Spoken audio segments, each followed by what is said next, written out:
I rise to add my voice to those honourable members who have spoken before me and expressing gratitude to His Excellency the President, Major General Retired Chochi Konrote, for his most gracious speech while opening Parliament on Monday. Madam Speaker, I would like to congratulate you first of all for your reappointment as Speaker of the House for the next 4 years and for the poise and tact with which you have guided parliamentary proceedings in the last 4 years. It's quite obvious, Madam Speaker, that the role of Speaker requires a sense of fairness, a bit of humour, and tons of patience. You so graciously displayed all those attributes since your election to your high office in 2014, and for that you ought to be commended, Madam Speaker. Madam Speaker, I wish to also congratulate the Deputy Speaker, the Honourable Vina Bhatnagar, for appointment to the high office, and to have two women in the roles of Speaker and Deputy Speaker is testament to the progress we have made as a nation and which we should all be proud of. I also wish to thank women parliamentarians. I wish to congratulate all of them and allow me this opportunity, Madam Speaker, to also congratulate all members of this Honourable House for the election by the people of Fiji as members of Parliament. Let us together focus on our collective duty to serve the people of Fiji. Madam Speaker, I would also like to take this opportunity to convey my earnest appreciation to all the voters for their confidence and trust in my ability and aptitude to be able to effectively represent them and their concerns in this August House for the next 4 years. Madam Speaker, I additionally also wish to acknowledge the hard work and perseverance of my small team in Telebu, consisting of Mr. Sakiu Saravatakala, Penny Koroi, Cheweli and Solomon Isiratu, Paula Langi and Joseph Mbau of Ndosamu. And I also wish to acknowledge the hard-working team in the Konrobe of Isaiah Nenoda, Mikael Vasado, Bryce Seru, Shankar of Subsabu, Mbeniere of Rambi, Petro Anare, Samuel Angoli Koro, Poendebo, Daniel Adokana Singasini and Junior, Nembe Vinyana Aluesi, and William Ndwindui, Moses Naua, Vili Mate Koro, Mateo Malake, Sepo Lalasava, and Laitia Winuanga. I also wish to acknowledge two friends in Lotoka, Mr. Wasetun Raki and Mr. Rohan Prasad, and the NCF family for their prayers, Madam Speaker. In Maduata, in Nambawatu, I wish to also acknowledge Mr. Punpate Vonunganga. I wish to thank them again for their support and encouragement, and to them all I owe much gratitude, Madam Speaker.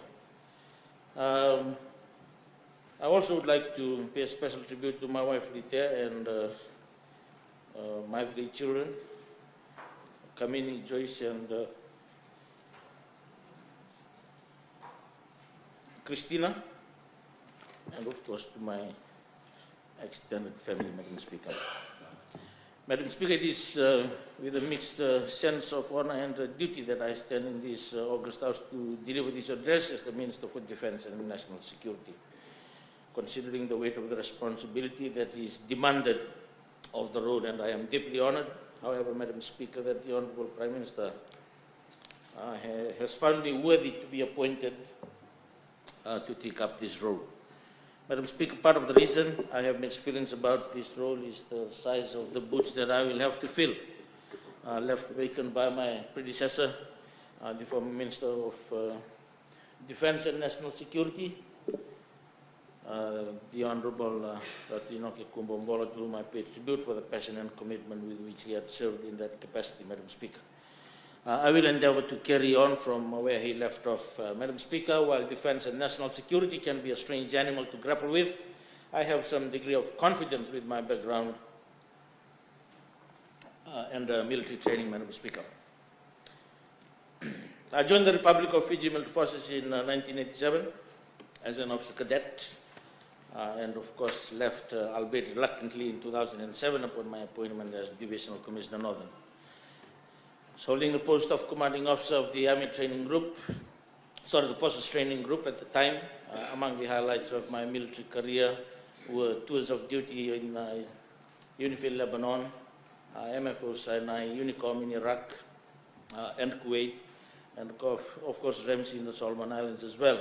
Among the other highlights, Madam Speaker, was my 2 years posting as an officer instructor at the New Zealand Officer Cadet Training School in Waihuru from 1997 to 1999, and my training at the New Zealand Joint Command Staff College in Wellington, New Zealand. These postings and training exposed me to international relations and diplomacy and strategic management and leadership, command preparation, advanced leadership, Madam Speaker, and taught me the sensitivities of cultural diversity. And these are the experiences that, coupled with my other military appointments, will augur well with my current appointment as Minister for Defense and National Security. Madam Speaker, His Excellency the President urged us in his inauguration address as members of this August House to learn from the traumatic and destructive events in our past and never to take the fatal mistake of moving forward while disregarding the lessons of our past. Paramount among my priorities, Madam Speaker, as Minister responsible for defense and the security of our nation, will be to ensure that those events referred to by His Excellency are not repeated. Madam Speaker, we have a national security strategy in place, which is a strategic document aimed at addressing emerging and complex threats confronting our nation, thus enhancing our national security. Our national security strategy, Madam Speaker, is founded on government's vision for a prosperous, safe, secure, and harmonious society which emanates from our collective desire to provide for all Fijians a safe and secure environment where we can all live meaningfully and build prosperity for us and for our future generation.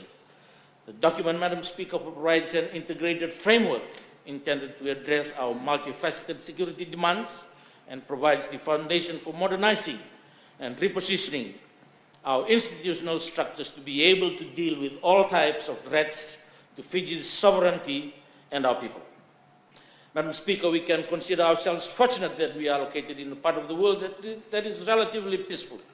We have never engaged in war or conflict of the magnitude experienced in other parts of the world. Some years ago, a discussion on how to secure Fiji, let alone the Pacific, would have been considered absurd. But indications, Madam Speaker, are that threats to our national security are here at our doorsteps. Recent incidences on our very shores point to the fact that we must now be on our toes. Madam Speaker, attempts by some foreign nationals to scheme automated teller machines in the West in February of 2016 and the drug fight in southern Laos in July of this year are indicators that should hasten all efforts to strengthen our national security. Madam Speaker, national security must now be considered a national good. We must now all ask ourselves what we can do to support our national security efforts. We must invest in our national security for growth and progress. Madam Speaker, questions have been often asked on the increased budgetary allocations to the military and the police. The competing needs that we have as a developing nation is fully appreciated. The need for basic utilities, roads, housing, schools, hospitals, etc.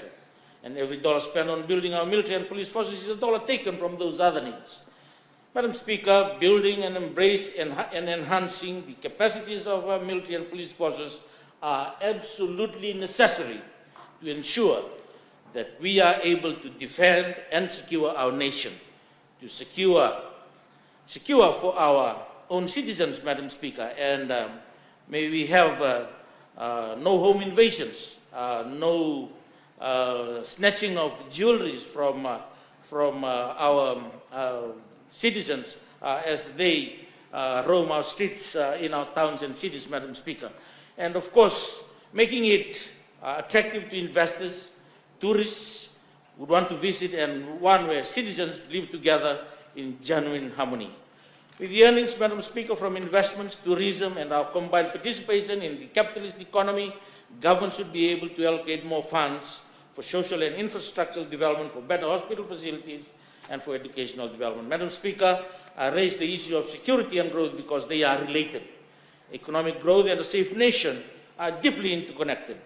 On one hand, Madam Speaker, the uncertainty associated with an unsafe environment may reduce investment and the pace of economic development, thus negating our progress and growth as a nation. This means, therefore, that if we were to hasten our growth and development as a nation, among our national priority must be the strengthening of our security and our defense capabilities.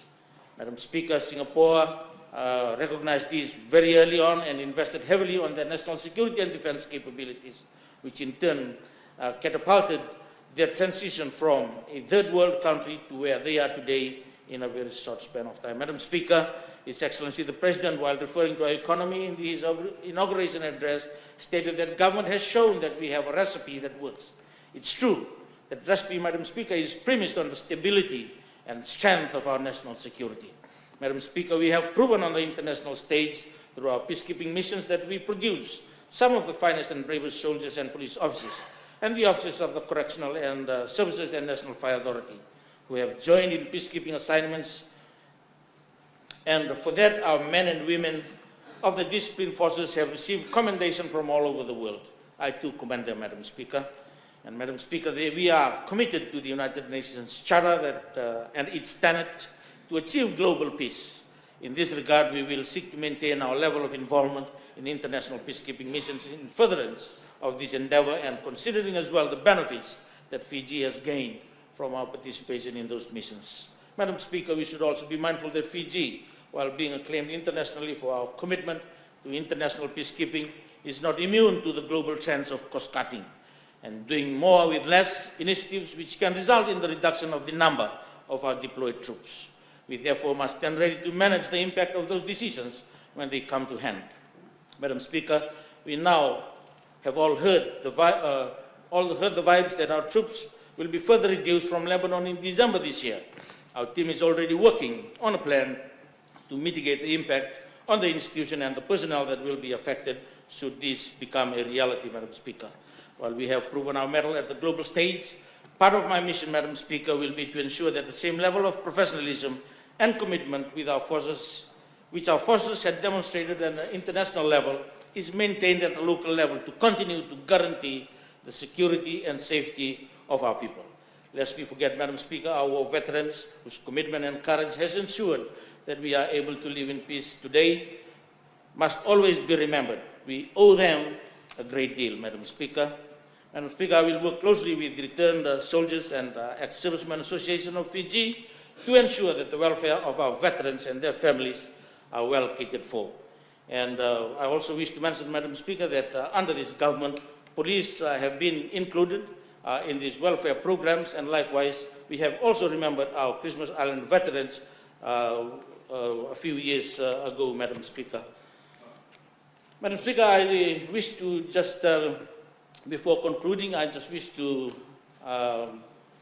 highlight again before this August House some of the issues that were raised from the other side of the House, Madam Speaker, during the delivery of the addresses, Madam Speaker.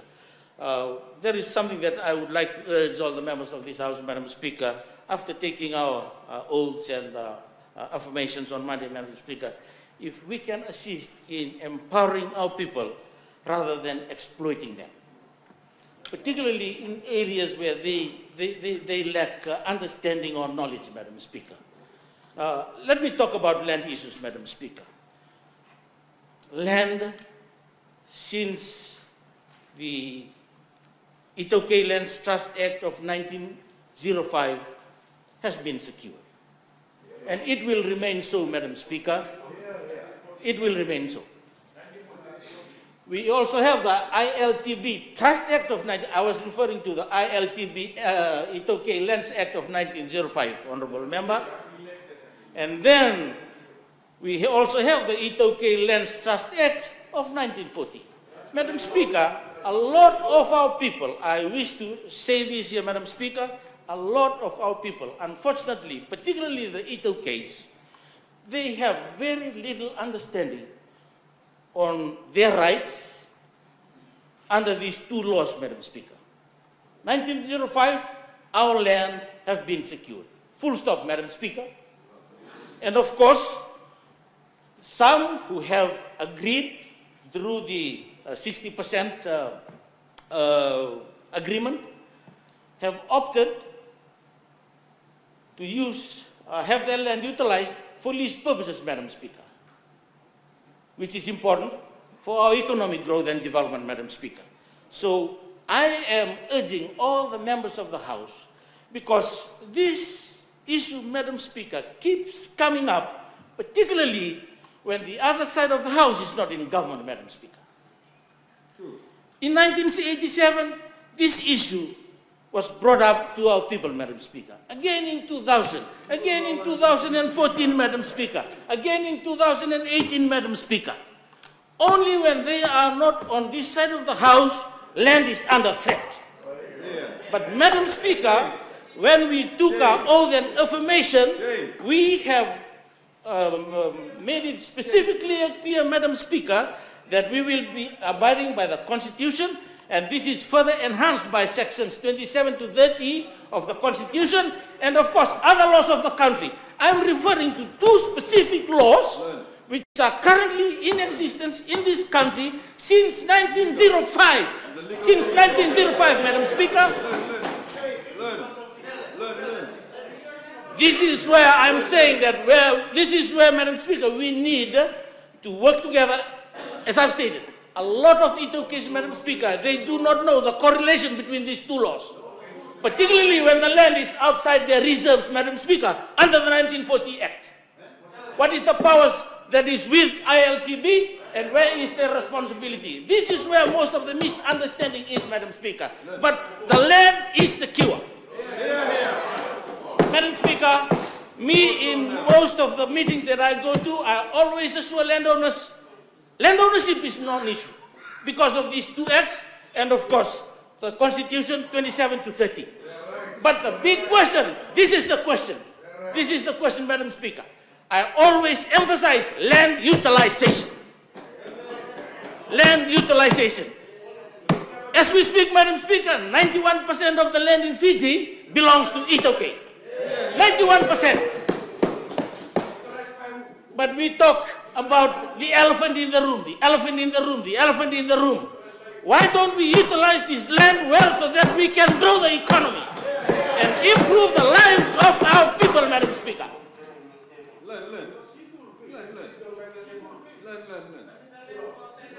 Madam Speaker, the Honorable Mulitavo stated that Cebu failed.